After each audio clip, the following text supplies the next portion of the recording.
Match point for FunPlus Phoenix here in the grand finals.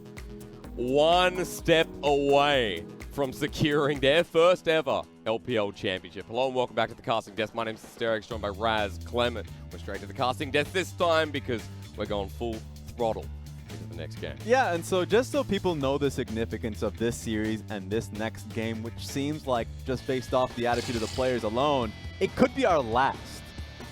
Of 5 of the 13 LPL finals that we've had, has had a non-RNG, non-EDG winner. Only 5 of the 13 LPL finals, and it looks like FPX with this next game could be the 6th. They've definitely been rewarded for their hard work throughout all the split. They've been super dominant. Yeah. But we go straight into ban picks. RNG on blue side, they selected this themselves. And of course, Karsa is going to be the power pick. The 100% win rate. RNG looking to take this to a game 5. Yeah, I'll see you in game 5. You know, apparently that's just going to be the case. But I want to see. I actually loved the Lucian pick. I think Lucian pick was good. I think what happened in game 1 was literally just on the players themselves. So it makes a lot of sense for LWX to go right back at it. Now, if we're just talking about priority, gentlemen, remember we also have to talk about jungle. It's the same pick and ban, really, until we see who gets Elise and who gets a Gragas. Once again, Grag is open. I think it's no surprise here it's going to get locked down. And I would like to see RNG venture forward earlier for one of the stronger top lane picks. Aatrox is still open here. GP is open here. It would be a takeaway. And also Renekton on watch as well. Going towards either J4 or Gragas, I think you can then go towards Morgana. It's been banned, sadly. I guess that's going to be the major difference in between both these games. But this could be a great opportunity for Ming to go back towards his Alistar that made him really famous as a player. And so we'll see what that ends up being into. You don't have to rush the pick in first phase. You certainly have a lot of picks going in the second, but at this moment, not only do you get Karsa's J4, but you already have... Oh, please lock this in. Ooh, this could be Yes, Ming's Gragas. Yes. But then... Is he going to?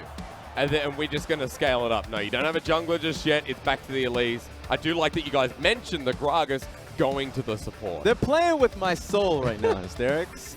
I want the Pantheon because I know RNG will absolutely respect it in second phase. Yeah, there ban it goes immediately, again. just so at least they have a chance to, you know, at least hover it themselves. Every single game, this has been banned in the second phase. We're in 9-15, so this is pre-rework Pantheon. But Doinb, the respect is gained. Hey, Doinb's never lost on the champion. Showcase at Rift Rivals what this pick can do. And with Nautilus, just too much threat for Uzi in the bot side. And remember the story of Game 1. The story of Game 1 was that while the early advantages went towards RNG because of silly mistakes, later on in the game, FPX were online with the comp they were using with the Gragas. So RNG looked at the comp and saying, we don't want to deal with the Gragas Yasuo anymore, and Gragas as a champion is just strong. Take it away from them, put it in the bot side of the map as just an outright strong support here for Ming. I like the pickup and a good takeaway. Yeah, it has to be the Aatrox. We've seen RNG draft this way as well. And FPX for them, red side counter pick, the majority of the times does go over to Doinb, so he can leave lane with priority. So I think this is most likely going to be a lock in. All right.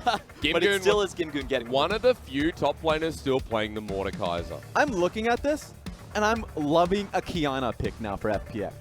You have a lot of AP now with the Elise and Mordekaiser up top side, and I have seen the Kiana and Elise combination work out so well for FPX in the semifinals. This could be a great point to bring it right back.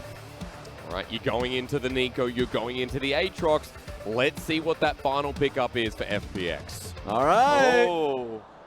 Now, Clement, you called yourself a prediction king last time. Raz can do the same this time. I mean, it was just something we've seen a lot. setup. Honestly, to be able to see it now for FPX in a finals event, in a match point scenario, Doinb looked stylish the last time we see it. So it's nice to be able to see it, you know, piggybacking off that same confidence. You're going up against the Nico in the mid lane here from Xiahu. Now for RNG, when their backs up or against the wall, you see the team fighting coming through strong once again. Yep, a lot of AoE crowd control on their own side. If they ever catch FPX in a dive in even numbers, they have the tools to just completely wipe them underneath the team fight. They will not let them leave the tower that they dove under. On FPX's side, I think they're looking for a strong bot lane, very reminiscent to what was drafted in Game 1. And if I'm just going to look at one pick, for me, it's the Mordekaiser. Okay. We've seen what Mordekaiser can do versus a Kennen in team fights. It makes him just null and void. if I look at the composition here for RNG, it's pretty heavily reliant on that ultimate from Nico setting the stage. And if he just outright gets thrown into another dimension, perfect. I like the fight going forward for FPX, but you can hear from the crowd, by the way, majority RNG crowd, because they may see this as the last chance for them to be able to put us into a game 5. But you've also heard the FPX crowd really firing up after that last game. The support behind this, I guess, rookie finalist squad is now coming up to challenge the best of the best. Could be Doinb's first chance at a title. This man has been playing since 2015 in the LPL, but has never been able to clinch that elusive championship. Yeah. In his first split, he went to the finals. And then from that point forward, there was a lot of drama because remember, he got pushed into the LSPL based off the discussions and the problems that came on in the original newbie roster. But he strived under what was the duress, the problems that came through, got back into the LPL, and now he's here in another final. Not only has he broken the world's curse, not only has he made his name known that he will be attending, he's looking to add another title to the list, and that is the LPL Championship here in match point for FunPlus Phoenix.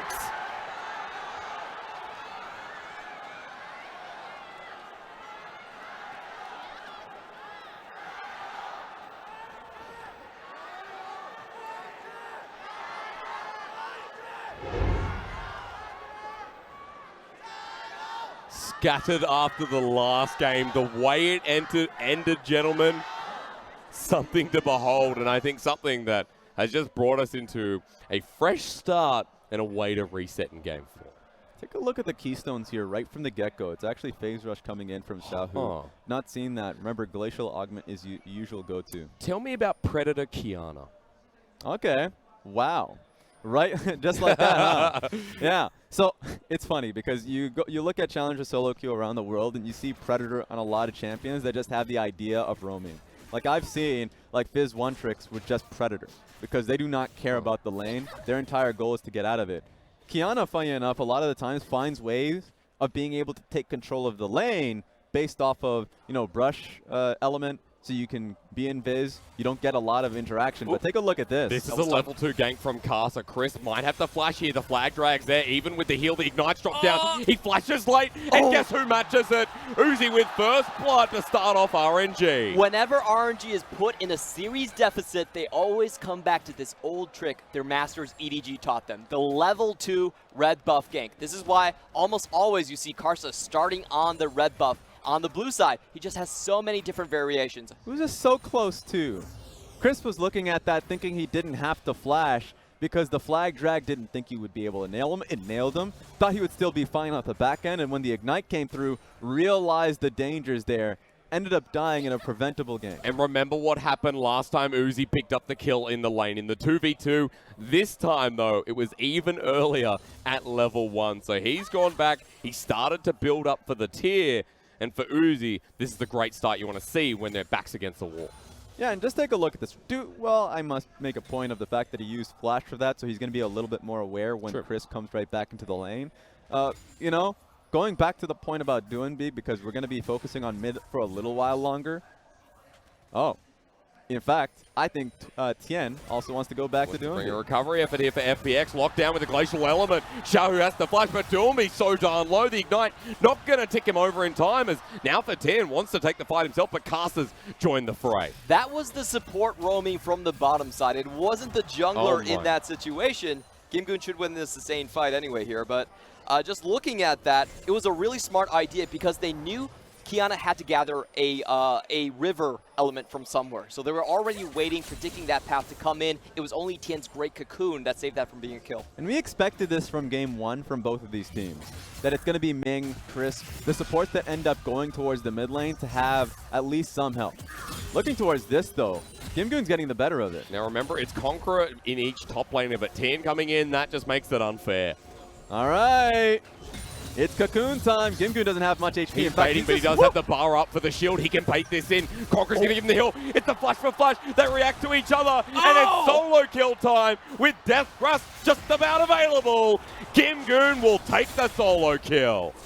Now, to be fair, there's actually more gold if you let Tain get a bit of that, but he just wanted to make sure the message was clear. That wasn't a flash for flash at the start of it. GimGoon actually just flashed earlier to avoid that Q3. Langx made the right call to force that 1v1. Yep. It was just hilarious to see GimGoon outplay that Leave with him the alone. flash. Goodbye, Langx. I mean, Langx is trying his hardest. GimGoon used the teleport to get back into lane. That's going to be at least one bit of turret plating because Doinb roams to the top side and is forfeiting part of his lane. Oh my god, that is multiple waves now. Just trying to be denied to Langx. They're just not leaving. I do want to point out, though, Doinb may come to the top to give pressure to GimGoon. But he has lost so much in this mid lane. He burned his summoners before, and he's down 20 CS. Yep, Langx's in a bad position. I just wanted to follow up on the rune choices right there. But Karsa's probably not going to give me the time here. Gank incoming. Gonna have to wait Clement, for his EQ. Yep, we're going to have to wait. Because his EQ combo is what he really relies on here, but... Once that's done, he's going in. There we go. All right, I'm back. Level 5 on GimGoon, doesn't have the flash. EQ is dodged away from, but that's going to be Infernal Chains. He's dead. Okay, but the shield, I still say he's dead, ladies and gentlemen. Wait! Don't listen to me! That shield is bonkers. Karsa with the Q sideways. GimGoon will lose the massive wave and will pull Langx back into the game, but it really isn't as much as they could have gotten. That's also just outright unfamiliarity going up against the Mordekaiser, where there was once upon a time where he just wasn't playable because of the bugs. Yeah. And so you see him on the pick, you are almost as confident, they are almost as confident as you were, that death was going to be coming through. And it was just an abnormal amount of shield that he was able to throw up there. Keeps himself alive. That's the goon for you. This is a great early game. Throughout all and each and every game, I should say, in this series so far, it has been slow and steady, one play or another. But this is piling on top of each other, and we get a chance to see it again. In your bottom left of the screen, you see the shields coming down right there, and even with the challenging smite burning down, he still stays alive. And sideways Q, he knows he's made a fool of himself and just backing away. Feels Does bad. the flash and shame. Maybe I was right all along. But either way, surviving that lane, walking back, GimGoon does have a lead, and Xiahu again, by the way, for the POV that Raz explained before. I do want to bring us back to an important point, though. Before we talked about the action, Xiahu and Doinb, this lane I mentioned, is now double the CS for Xiahu. Yep, Xiahu definitely staying to his own lanes and punishing super hard. I do want to note that the phase rush was because when in this matchup we've seen him previously against Qiyana, he does go for the Zhonya's first. You don't get that much value out of the Glacial Augment, and phase rush just keeps you alive better against the AD assassin. And also, I just love the mobility if you want to be able to get in the fight, so that's always a positive. And at the end of the day, this is just a good matchup for you. You shove consistently, you can harass under your E, snare as well. There's a lot that you can do here, and also, it helps when Doinb is leaving the lane to roam up topside. So the windows for Doinb has actually been fairly slim, and he's been losing a lot because of it. So Xiao's been in the right. Clement, I think we're getting multiple POVs. Can you explain to me, sir, why we have Xiahu and LWX? Well, they're probably on different channels. That's it. Just so you know, a lot of the times we do have two POVs on Huya and Doyu. They're just because we have multiple games happening on regular season, so they're set for set 1 and set 2. So now that we just have one set best of 5, that's your answer. Get the best of both worlds. But meanwhile, Predator was popped here by Doinb, who goes to the top lane. He's going to get the stun down with the World Ender, but Cocoon won't land. Langx getting forced out again, while Tain takes all the goodies in this top side. Also the blue buff going over. And we have to remember with these ganks, it doesn't matter if they don't get the kill. As long as they can deny the experience in CS, Langx is still going to have to finish. Xiahu was there though. Tangle Barbs are burning him down. He'll die, and Karsa finds a kill while GimGoon in the Death Realm wants to take the 1v1, but Langx knows his team is there. GimGoon comes out of the Death Realm while Doinb looks for the supreme display of talent, finds the double. GimGoon will try and 1v2, but even under turret, with the 1v2 now turned back, this Mordekaiser will die. This is an all-in from FPX to just take Langx out of the game. And it's getting real cheesy knowing that, you know, at the end of the day, Doinb is fully committing for it. Just disqualifying his wave, saying, I don't need to look towards it. He actually lost an entire wave underneath his own tower for that. But he was all-inning on the advantage that GimGoon had. And the fight just started so suddenly. They didn't actually get to see Karsa earlier on. Tain gets eviscerated with that one rotation combo. And even across the wall, though, Doinb does equalize on the kills and even gets a double man stun with the ultimate here. They don't really they can't really turn the tides and have to leave GimGoon here. And if you look at the minimap, you're also just seeing the dual lane from RNG rotate. They were wondering how long the fight would end up going for, and they also just saw a chunky wave in the mid lane, just recognizing that they wouldn't even lose CS from making the rotation. It was smart from RNG, just preparing themselves for the worst. But we've got a game where Uzi gets the kill in lane once again, but FPX are trying their hardest to mitigate it through mid and top side. Even they return back to bottom. Infernal's going to get picked up here to start the game off. This game looks very ridiculous. It feels like FPX are the ones going for the gold funneling strategy this time around. They're willing to sacrifice a lot from Doinb just to get GimGoon ahead. And to be fair, if he's ahead, he can actually shut down Uzi quite easily. If you go teleport, drag him into the Death Realm, that can equalize the parts of the map. Yeah, FPX just annoys people a lot. And it's crazy because a lot of the time, the strategies that you would expect just wouldn't be relevant or even a positive works for them pretty easily. I remember in Rift Rivals, when they first debuted that pre-reworked Pantheon, that it was Griffin, the team that was, you know, coming in with what was a pretty nice composition themselves, that got throttled by the pan. That they didn't see it coming expected because it was Doinb constantly moving. And this kind of is pretty close to that. Doinb's not laning. And it's hard for Xiahu to play around that. I wonder where RNG just called this bluff and just take their bot lane towards the mid. There's not a lot of wave clear here and just hard force turret plating. Like, that would be a very good strategy against this since he's roaming on every wave. He's got mobility boots with Predator. I mean, he's doing what I guess this Kiana needs to do. Is LWX might be caught out here. RNG making the move, waiting for LWX to disappear. The killer instinct immediately used as Chris burns his own ultimate too. Wave's not here, so they're not going to take turret plating at least for FPX. So, you know, good defensive strategy there. They keep everything alive, and they're trading back again. Yeah, kept LWX honest, and I thought he was going to die in that situation. So for LWX, he played it out as well as he could. He had to use both summoners, sure. Karsa will have that remembered and will be able to time that. So expect RNG to kind of look towards bullying LWX and Crisp a little bit more as the minutes to come. But we've just swapped over. Langx abdicates his lane. He's like, you know what? I've had enough of this. Actually just walks straight toward the mid lane to pick the waves up. And I think we're going to see a lot of this happen. LPL is the region that plays the most extreme when it comes to strong side, weak side. Yeah, very well said. At the moment, we've got a side versus side turret push here as FPX are going to use the Rift Herald. We're getting the picture-in-picture, but I think Rift Herald will push this over the mark. You really don't see other regions constantly stacking up their solo lanes in the same place just because they can't survive alone. But here it is. I mean, it's on Crisp and LWX to keep themselves alive here. They recognize that LWX only has his own dash to get out of this.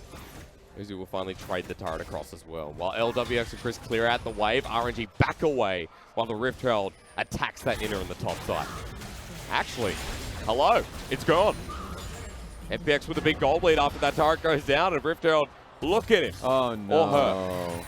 Yeah, well, they didn't actually stop it on the full clear. Langx didn't even want to touch that wave because he knew he would be the next target. So they actually lose so much on the top side. It's going to allow FPX a larger advantage of being able to push through top side, get vision control, where they honestly already have a great control ward in the top blue side jungle, and then try and chip through the outer turret mid. I just want to tell everyone the end result of those trades was basically Langx and Doinb were able to pick up farm and then be somewhat relevant in the game. They were pretty far behind before that, but with Langx moving mid, Doinb moving top, they're now kind of equalized with their opponents. I just like that a lot more for FPX.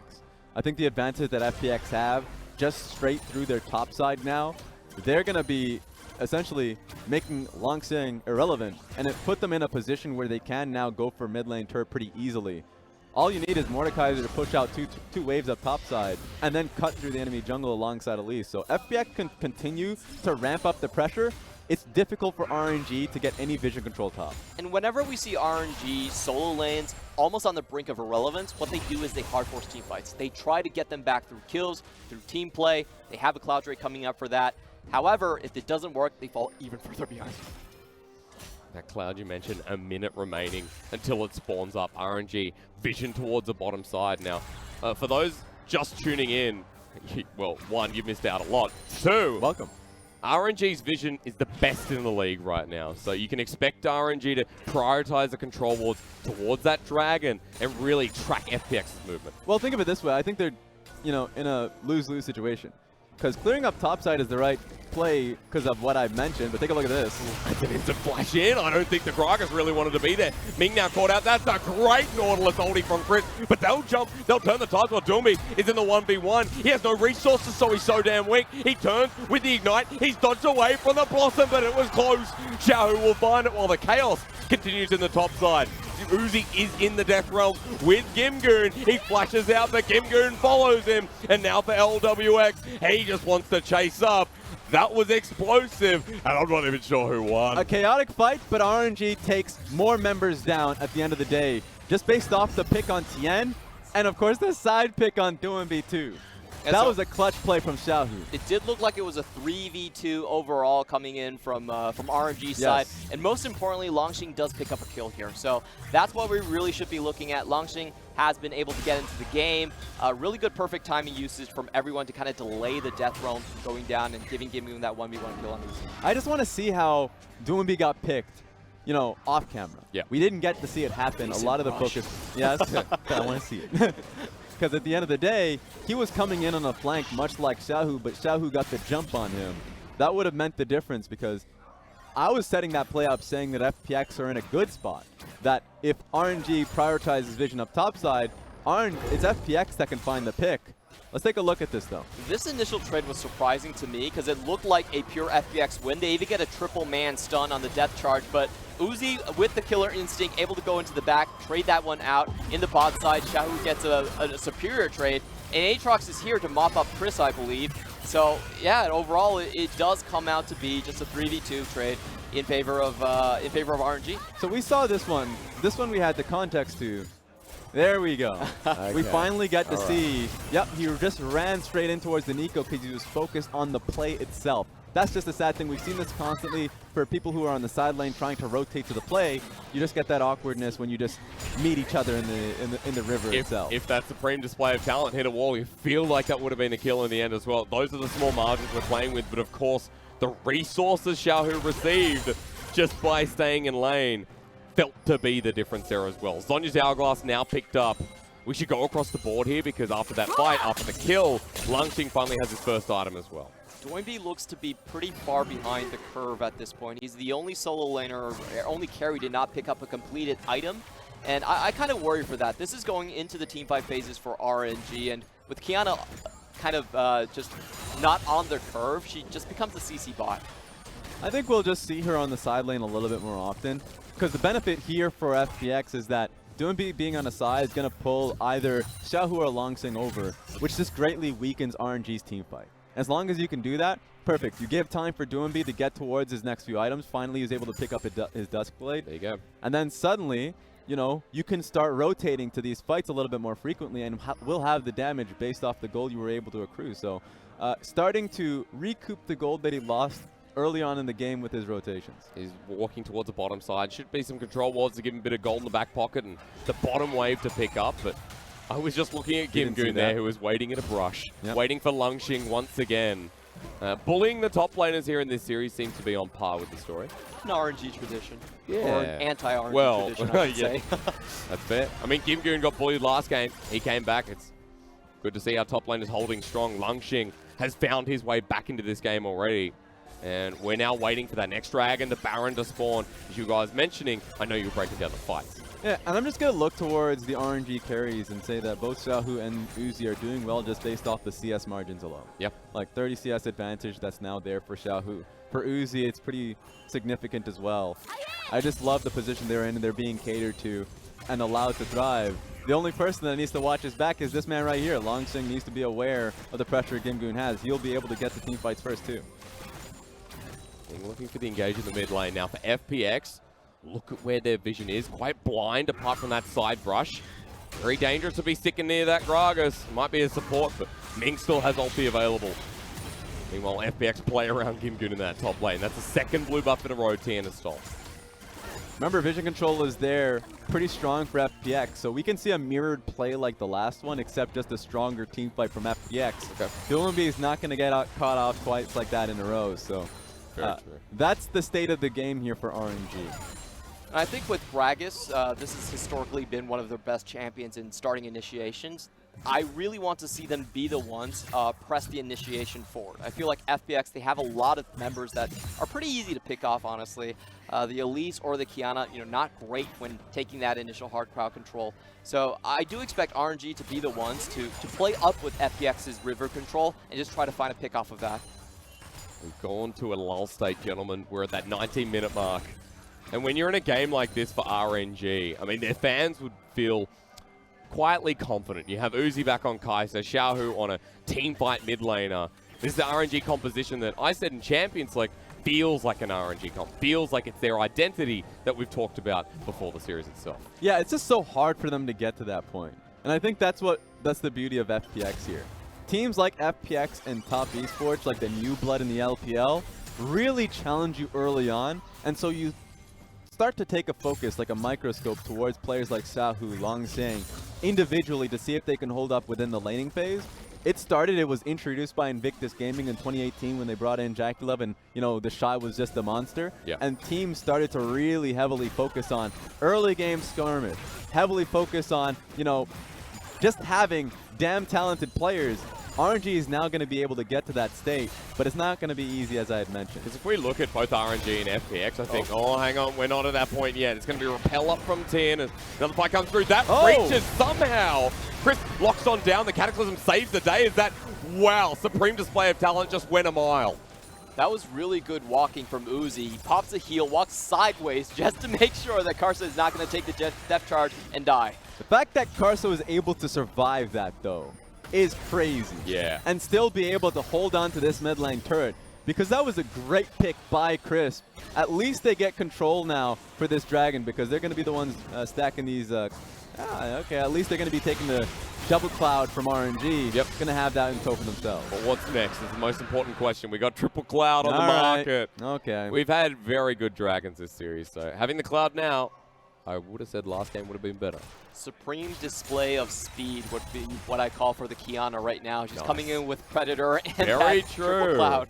So even though she probably can't win the side lane 1v1 against guys like Langx, Doinb can still arrive at the fights a lot faster. Yeah, it reminds me of talking about the style that Doinb has. A lot of the times his Pantheon, his Rise is with the expressed idea of moving around the map and making it so they have numbers advantage. And in 2017, a lot of the times he would come out with these talent picks too to do the exact same thing. And so this is pretty much on brand for Doinb. It's just going to be on RNG to recognize that and play discipline. Mid lane turret's going to be theirs for now. That's the outer finally going down, opening up the map. And towards the Baron, when there's so much pressure around it, for RNG, they should be able to push it. The way RNG played that was pretty smart. They had a lot of pressure around the Raptor wall from Karsa just potentially coming in. And also Ming was there with the Gragas initiation as well. So FPX felt definitely threatened and also cut off at the same time. They do have to give that one up. And now it's RNG's turn to defend. I was going to ask, is it safe to push this with the Gragas in hand? Well, if you get Ming, maybe it is. That explosive cast to disengage. Key ultimate down. They just knew they had the window there. With Aatrox down bot side, sure, he had the ability to teleport, but just a great pick there. You start to look at FPX's composition and say, yeah, sure, they had the Nautilus. They have the Cocoon there for Elise.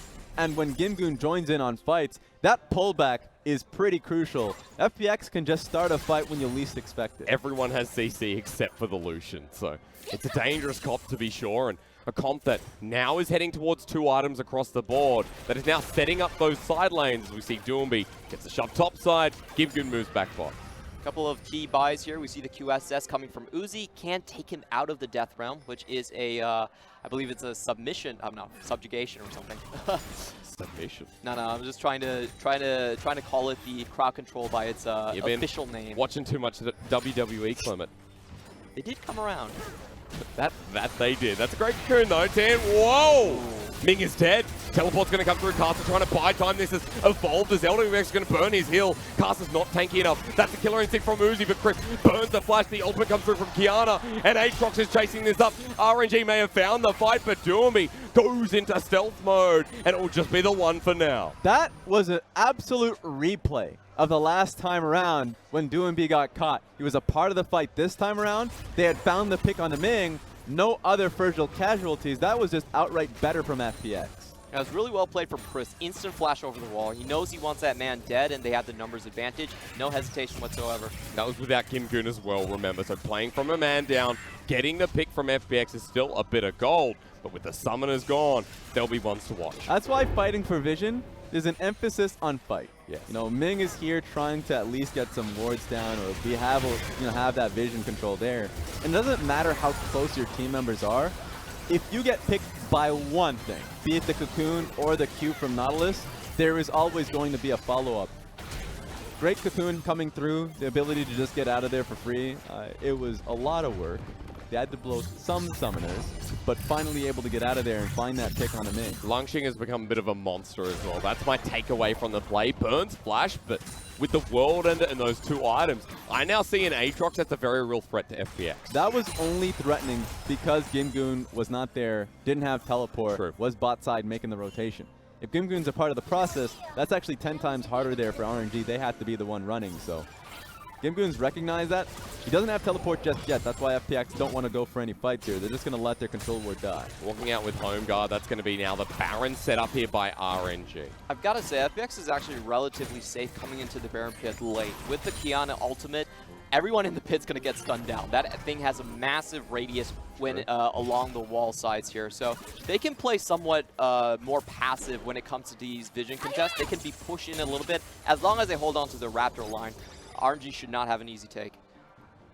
Okay, the vision battle continues here. Doinb catches a wave, and I love that it's come down to this, that the match point, series point, championship point for FPX teeters on a Baron play that could go wrong, or maybe a pick that they could find onto RNG. And this is when both teams start to just chill out for a little bit. Just cool it, yeah. Specifically FPX, knowing that LWX is so close. Oh, I think we're wrong this time. LWX is burning and he's dead. That was instantaneous as Tain misses the Cocoon. FPX are now down a man. A brother just wants an Infinity Edge. And they just got him. Wave's going to be coming up soon, too. FPX have to concede this turret. Doinb's there for the flank, but there's so much vision from RNG. His pathways are limited. GimGoon backs away, FPX back away. Inner turret goes down, and RNG takes some of the gold. Just see how much the game can change based off one pick. With Baron buff up 2, you have to be a little bit more scared for FPX. Like this, there's no vision around the corner, but Karsa will be spotted out. Okay, RNG will back away after clearing the wave. Such a foxy initiation. Actually, they were prepared to come in from 3 sides on that one just to get another pick off. But with how RNG played the initial fight, just going for the towers, you can see that they still have a lot of respect for Doinb. They have a lot of respect for GimGoon. If GimGoon takes your jungler into the death realm, there's not much you can do to secure the Baron. So 4v5 is not that safe. I also want to point out there is a, not Nash's Tooth, there is a Stinger in the inventory of the Mordekaiser, gentlemen. All right, I love to see that. The on-hit really hurts. Nash's Tooth. But I'm surprised to see you go that before Rylai's, because it's going to be kind of hard to catch up to people. Well, we'll see, because he's got to seek his armor guard in his inventory, so Pip doesn't want to get caught out here. Xiahu is on the hunt. As RNG once again do what RNG been doing all series. Push out, take camp, take vision, and now force this objective, or FPX to at least walk near it. And for me, I love the fact that we got a snapshot of the bottom lane for GimGoon, who's getting that shove off. Because his primary focus is just to put the wave in a good position. Langx is not going to touch him. He needs to be able to speed up the process of the shove. It's going to be why the Stinger is going to be helpful. For him to get even closer towards the Nashor's Tooth as well. The CDR is pretty damn happy, nice too. A champion that is so, I guess, it's so crucial to have your cooldowns ready for these fights. Multiple rotations in a team fight is going to be nice to have. And he's been sending Uzi into the death realm a lot of the time. Yep. And so, as long as he's able to get that 1E. Hey, that's an Uzi ult if I've ever seen one. Straight to LWX. Ming's here as well. Explosive Cast sends him outward, though. ult down for Uzi, but RNG trying to force this even more. That was a 2,000 range catch happening there for FPX. They're not safe without their mid lane towers, and RNG with these plays, they're continuing to show them that, hey, keep yourself on your toes. You have to play us 5v5. You have to play us close. They get an advantage if they start Baron immediately. That's why they were looking for a pick, just to see if FPX is willing to fight for the pressure around Baron. They're not. But very smart from FPX here.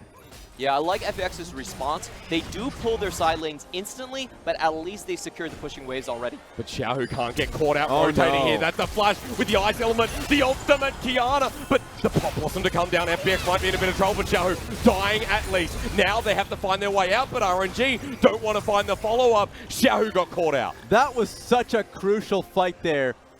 Able to catch Xiahu in rotation. Doinb chases him down. These are long death timers starting to come up now.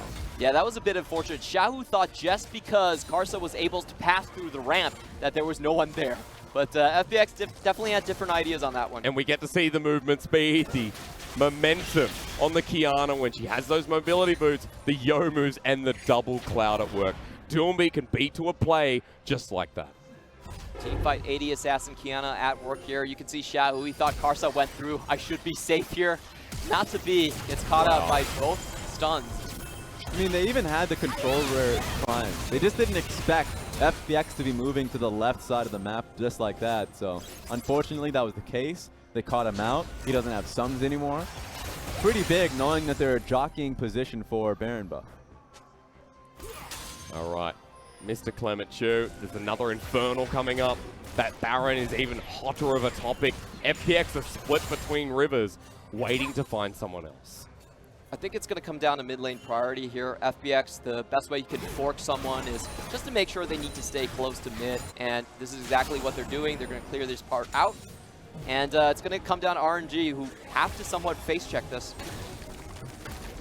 Karsa helps definitely with the Void Seeker. Spots out Tain, who's just on the roam. Feels like right now, Doinb is just looking to knife someone. Just gonna put that out there. You know who's going to get knifed? Yeah. GimGoon. Yeah. Found himself an Aatrox. Stick 'em. Protobelt used. He gets pulled back. But what are RNG going to do while this goes on? Because this could take a while. Yeah, they recognize. That's why Doinb's actually just leaving the play as it is. Oh, but they're going to have to move quickly. Now, Baron, there's no mountain this time on RNG. Tain is over the wall. This is too dangerous. But I love the awareness here.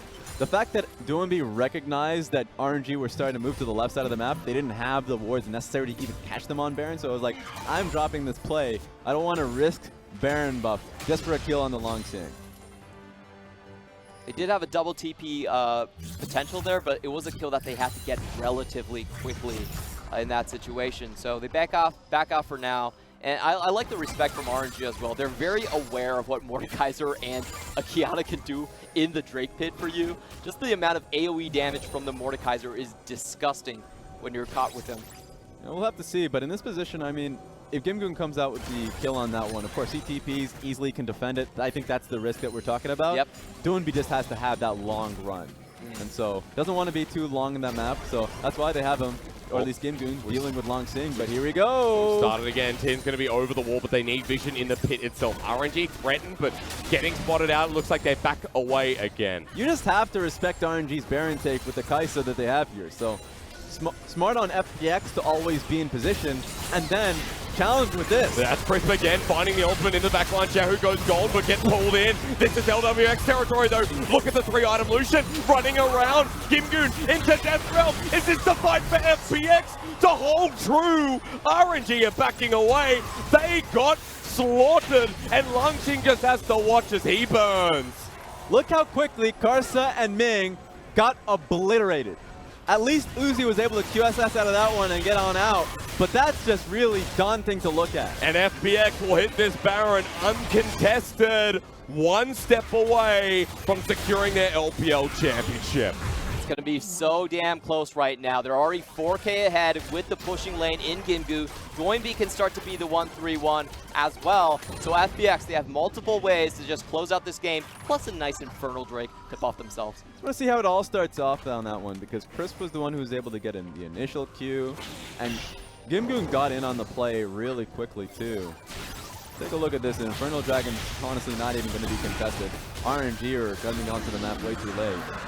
Double Infernal, but we go back to this fight and we see our Nash's Tooth Mordekaiser come in after. Wow. And this was just a better catch coming in from Chris. Trading the support for a mid laner in that position is always going to be beneficial. They do take a while, but a great lockdown onto the backside from Karsa takes away most of the scoring cast. Uzi was taken out of this fight so early on too. The ultimate that Nautilus had a double knockup because he knew that there were just too many people in the way for, in the way of Uzi. So great effectiveness there, and we'll have to see how the fights end up going over because that was just a click and easy pick on towards Xiahu. QSS is now back and available for Uzi. He had to use it for the Death Realm that GimGoon launched at him.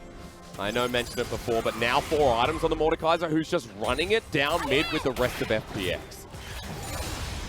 There's not a lot of range on RNG to actually defend this one, so I think they're going to have to give this one up. Anybody getting caught by the Death Grasp is very close into kill territory. And we just start listening.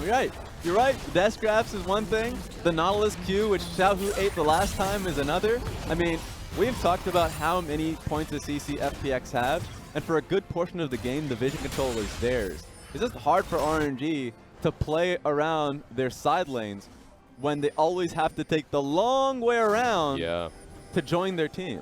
Because just like that, FPX can pop themselves into a brush. Doinb doing exactly that towards the bottom side. Tain zoning out with Crisp. And for RNG, I again say to you all, look for the miracle fight. Look for the engage from Karsa and Ming. This feels like that last-ditch gambit now from RNG. They want to find that one team fight that can pull them back into this one, recognizing just how crucial this game is. They lose that one fight, it's over. I think it's going to come down to Ming coming with the Flash Gragas explosive cast. They still have to wait for that summoner, of course.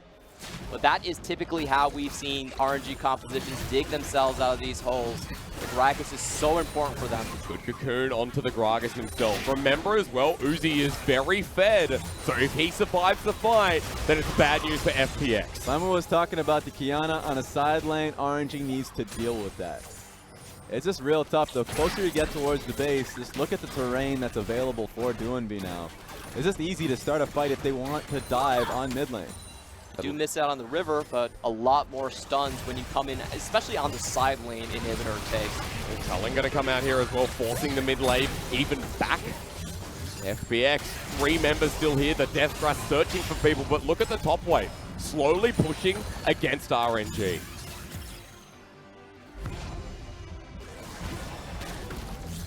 Baron's going to expire in 10 seconds as well, gentlemen, so I think we're going to reset for now. 8k gold lead picked up. If my eyes do not mistake me, in fact, 6 would be the mathematical way to say. There we go. I mean, FPX just need to work with their mid and bot lane wave.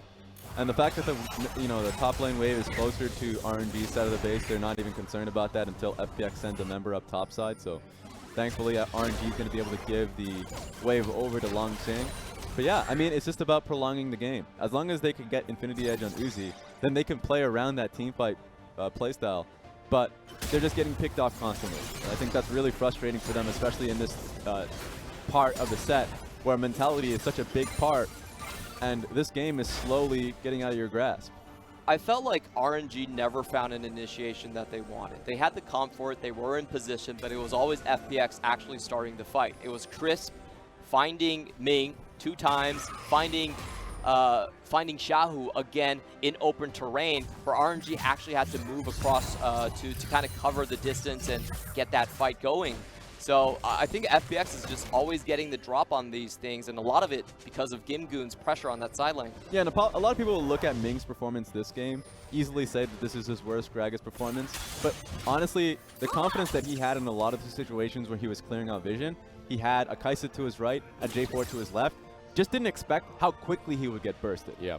That's what's literally the point. The fact that he was getting destroyed immediately made it so FPX can continue to play through this like pick potential that they've been had with the composition.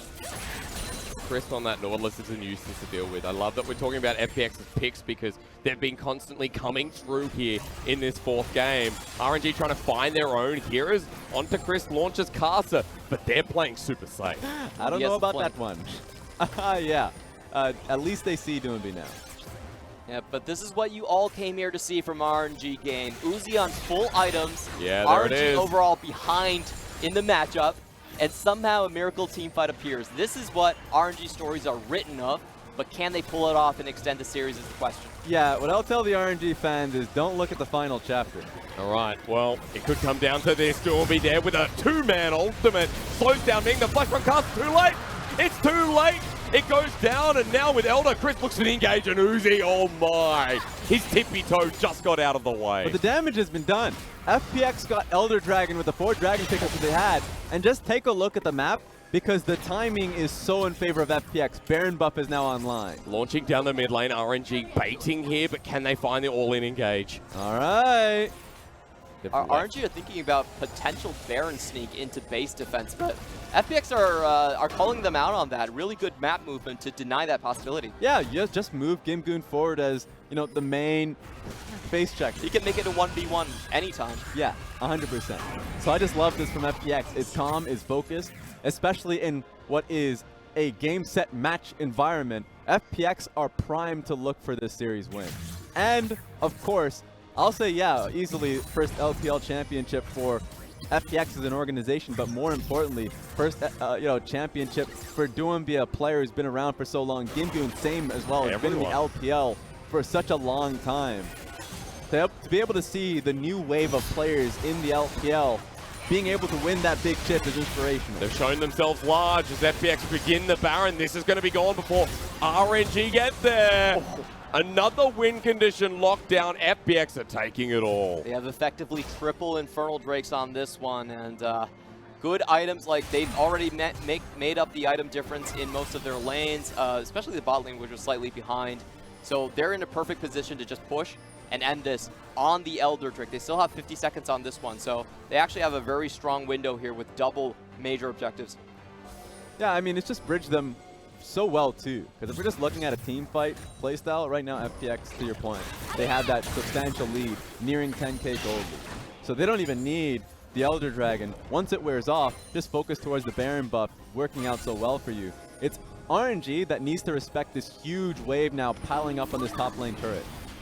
Baron again. Baron number 2 of this game. Hard to deal with as Langx is holding off GimGoon in the mid lane.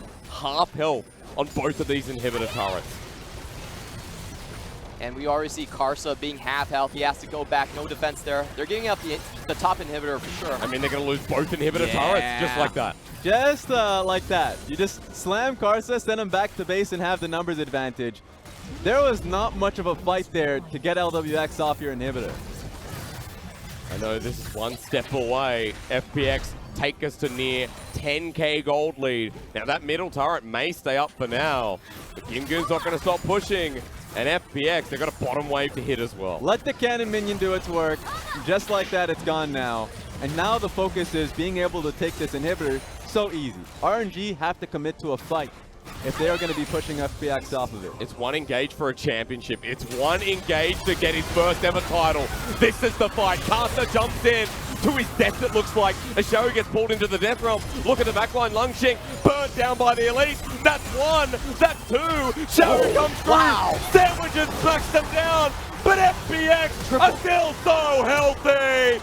That'll be all she wrote with a quadra kill to LWX. Last-ditch effort for RNG, and they're gone. FPX are about to do it. They're going to smack down RNG, defy expectations, and that man on your screen gets his first ever championship, and that'll be the 2019 Summer LPL title to FunPlus Phoenix. Doinb danced, he cried the last time they won in the Rift Rivals. I want to see what he does now, because he has taken off the spots on his resume. He has proved himself to be a true winner. He's already taken the MVP twice before, but now finally he leads his own team into a championship. It's crazy, man, to see such quick growth from a team. FPX as a team in 2018 didn't have much to their name. They had great players, great prospects. They were coming in, as you had mentioned, one of the new teams in a franchise system trying to make a statement. They bring on Doinb and Tain. They also bring in Coach Warhorse, smarter play style, much more direction as well. A much well-deserved win for the team. It has been such a long journey for that man in the mid lane. Look at him. You mentioned that he got to his first finals right out of the gate. And now, many years later, here he is. FPX stand in front, hoist it with pride. Our first seed going to Worlds, our summer 2019 LPL champion. Congratulations to FPX for securing the first seed representative going on to Worlds. They don't have to face SKT, and this feels so well deserved. They were the first place team in regular split both seasons. They finally closed it down. I want to hear an interview, honestly. I just want to hear Doinb talk about it, because you talked about how long of a road Doinb has had. 2015 summer split, came into the LPL with Xiahu Reapers, came into the finals, and ever since there's just been so much doubt. But let's hear from him.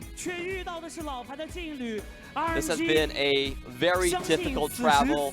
When you made it to the finals, across you was the old veterans, the old organization of RNG, and everything seemed to hang on just this series, your entire summer split. Finally, the Phoenix does manage to manifest their destiny here. And we see Doinb with tears of joy here. I want to ask everyone to clap for him. We are the champions! That's what Doinb says.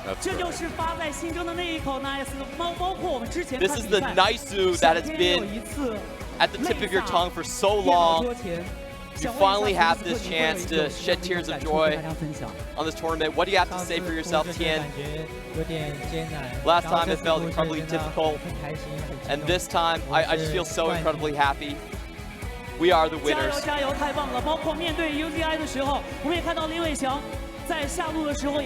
Uzi in the bot lane, what do you want to say for the bottom lane? This was so tiresome, but we felt like we've grown a lot. We gained a lot.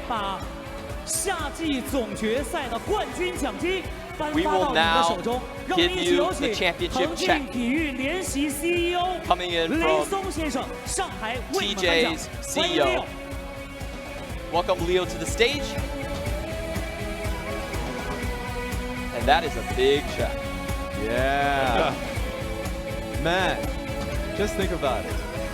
A lot of the times we talk about priorities and what you're doing it for. An entire year of effort, or a career's worth of effort. And it's for this, the championship, the LPL. Let's give our congratulations again to the summer split champions, FunPlus. 1.5 million RMB. Who is going to be our final series MVP? Oh. What's your guess right here? Let's go quick. I'm going to go with GimGoon. I'm going to GimGoon.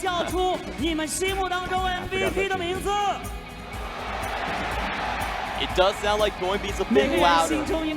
But I would agree on GimGoon just based off of the amount of work he put throughout this series. I think GimGoon and Doinb would certainly be my two guesses.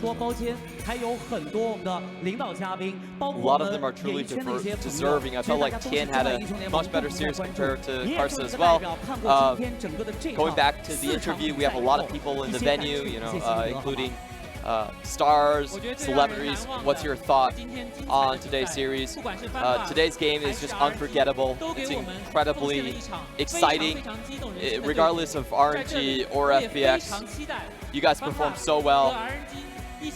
I can't wait to see you two hands in hand going to Worlds. And I want to say, Xiahu LPL. Xiahu for LPL at Worlds. It's crazy. Let's see what he says. Oh, this language is so poetic. It's really hard to translate, but it's saying that RNG were such tough opponents. This should have brought out the best performance from FPX, is basically what they're saying. Right. We also want to say congratulations to RNG. You guys were great opponents, tough opponents, and you brought the best out of FPX as well. We want to see you at Worlds. Xiahu to you guys, too. Two powerful teams. And it's just nice to see the faces here in an international event. Doinb at an international event. GimGoon, LWX, Crisp, all these players that haven't had that exposure. Now well-deserved being able to pick up that world spot and domestic success as well. And we're now going to reveal who is the FMVP. I'm announcing now. Just look at the screen. Oh, let's see it. Oh, director. Is it Chris?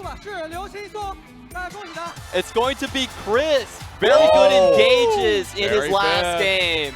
We almost forgot about him. But he had a crucial role in that last game.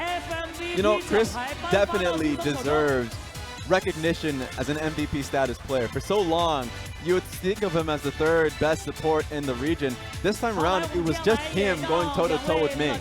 So 100% deserves the respect that he's finally deserved. Super rare to see support for a support rather, and support's getting recognition, especially in the finals. So well deserved, and congratulations to Chris. Definitely the case here, and about the initiations, I feel like Chris had that edge in this series. He's always finding the right picks on the Nautilus. Well, that's going to be it for our interview. Thank you to us from the casting desk. We're going to throw back to our analyst desk to break down our grand final.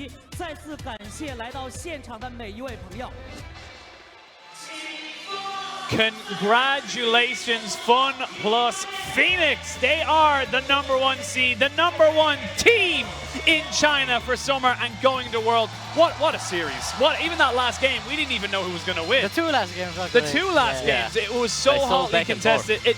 I don't know, I've never won a regional championship, so how does it feel? What is the emotions? Like we saw, there are tears of joy and everything. Is it just like pure euphoria? Especially because it's a new team as well, and for all of them, it's their first win, right? Their first championship. So I'm sure it have a special feeling to it as well. Yeah, they'll probably have a very good night tonight. But of course, you know, you can't just look at the 5 players in front of you. Of course, we talked about the coaches and stuff like that. And, you know, for FunPlus, this has been a while in the making. You know, they were a spring split, pretty much nearly unbeaten. They looked like they were on their way to spring split championships. Didn't happen. It's been a long time coming. But do you think the backhouse staff and everything, they're over the moon? I'm assuming. Yeah, definitely. I think especially Doinb, because like all his Chinese fans would know that he probably sleeps like 5-6 hours a day, because he spends a lot of time like scrimming, training, and streaming for his fans as well. Because he is like the only pro player who has a super regular streaming schedule. So I think this win means a lot for him, and it's also his first title win. If you're someone from Europe, you're a representative of Europe, are you afraid of FPX? Are you coming into Worlds kind of going like, please don't be FPX, please don't be FPX? No, I don't think it will be like this, honestly. I think it's a good team, and I think it's just gonna come down to, as I said earlier, like preparation prior to Worlds. So there's gonna be a big month on preparation, and this is gonna make the change in whoever is gonna be good or not. And I think FPX they can be already a strong team coming into Worlds, but as of now, I would say that, for example, G2 is better. Yeah. Oh, okay. We'll hold you to that now over Worlds. I'll tweet at you. But of course, I'm gonna jinx G2. Yeah, no, right? G2 out on groups. We call it here, but. So, you know, we obviously have the MVP as well, Chris. One of the few support players, I think the only one I can think of memory is like Afromu from NA/LCS, like getting an MVP a while back. So like it's very rare that a support player gets that MVP. Really often they've been robbed, yeah. Yeah, like, but that's the thing, like they're unsung heroes, and I'm glad that in a team of carries, it was the the backpack kid who had all the different utilities to help the team carry. That's the one that picked it up, and not as flashy, I'd say, as the European supports, but definitely well-deserved. No, I think jungle and support have had a pretty solid performance for the series. They've been playing solid overall, yeah. And of course, it is disappointing for RNG. This is their 7th final. It is unfortunately their 4th loss out of 7, so it can be disappointing, but they've got Worlds to look forward to. Do you think they've already kind of, not forgotten about it right now, but they'll forget about this quite quickly and look towards the next goal? I mean, definitely. I think their goal is always to win Worlds, and LPL is just like the step before Worlds. But since they made it to this final without having already qualified for Worlds, I think maybe for them that didn't mean that much, because they have won like multiple titles already, and I'm pretty sure they'll turn out strong at Worlds. They should be strong, but talking about Worlds, we got to still figure out who our 3rd seed is going to be here in the LPL. We've got a couple of games coming up. Tomorrow we have got the first round, which is IG versus JDG, a replay of the spring finals. And then the winner of that goes up against Top Esports in our final the end of LPL then on Sunday. Honestly, I kind of find it difficult to say that anyone's going to win this apart from Top Esports. I'm not really sure, honestly, but I just want to see the Shy play, and hopefully there's gonna be some action in the top lane. What about you? Think IG got it? You think IG still got it in them to come back? As in to win the match tomorrow? Well, to win the match tomorrow and also to qualify. I don't think so. I don't think so. I just want to see some action. I think it'll be like TS. Like Top Esports will make it. But you'll think that the final game will be TES versus IG? I think it's too hard to say though, because if both of them play like at the same level as the last time they showed up, I think it's going to be a really messy game. Really messy game. Like none of them would deserve to go to Worlds, I think. Who, in a perfect world, who would you send as a third seed? I would send probably BLG. I think we just send another European team also. Of course, yeah. Get Rogue back. Get Rogue back, man. Get Rogue back on this. Get the full rookie team going. But, you know, well, obviously, we'll talk about those games more in depth and stuff like that. Obviously, you're you know, excited to see the Shy. You know, we're ready to kind of see that kind of stuff. And, you know, anything else that you know, kind of like can think of about IG that you want to see? Do you want to see them not explode on mental? Yeah, I mean, this as well. I just want to see a stable performance for most of the players and let the Shy carry. That's what I want. I hope they use their new jungler, and I hope that if he does start, he can win his first series. All right, that's all we are going to have time for today, ladies and gentlemen. You have your #1 team coming from China in FunPlus Phoenix. We will be back tomorrow for the Gauntlet, but for now, that is all we have time for today. Thank you so much for joining us, and we will see you guys very, very soon. Thank you again to our production team. Thank you to my guests, and thank you to our fantastically beautiful casters over in the studio, and we will see you guys tomorrow.